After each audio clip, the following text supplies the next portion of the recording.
السلام علیکم عزیز بچوں، مجھے امید ہے کہ آپ بالکل خیریت سے ہوں گے۔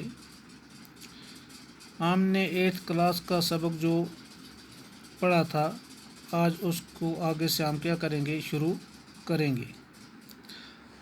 جرمن سائنسداں اور فلسفی لیبارٹریز سسٹم کو فطرت کا سسٹم مانتا تھا۔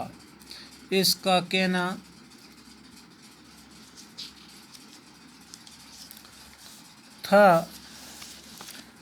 کہنا تھا کہ بائنری سسٹم کا ایک یکتا یعنی وحدت کی علامت ہے اور خدا بھی ایک ہے، اور صفر کچھ نہ ہونے کی علامت ہے۔ کہتے ہیں صفر کس کی علامت ہے؟ جب کچھ نہیں ہوتا تو اس کی علامت کیا ہوتی ہے؟ صفر ہوتی ہے۔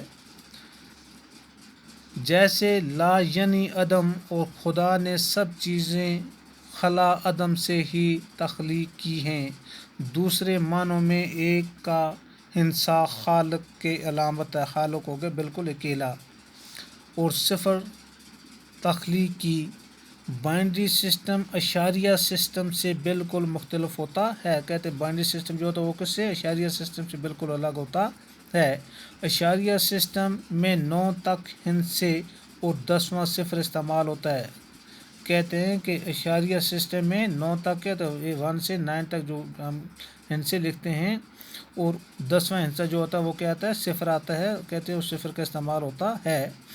بائنری سسٹم میں یہ ہندسے بالکل مختلف انداز میں لکھے جاتے ہیں۔ کہتے ہیں بائنری سسٹم میں یہ ہندسے جو ہوتے ہیں بالکل الگ طریقے سے لکھے جاتے ہیں۔ مثلا 9 کے ہندسے کو بائنری سسٹم میں اس طرح لکھا جائے گا: 1 0 0 1۔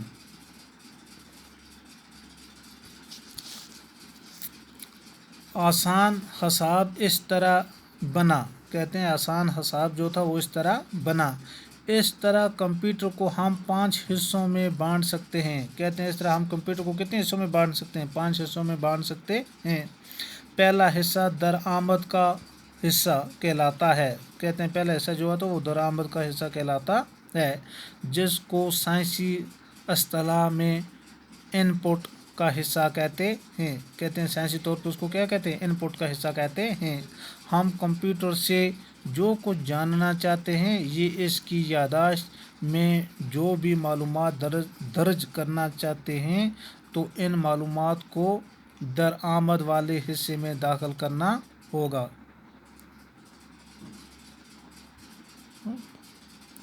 والسلام، آج اتنا ہی۔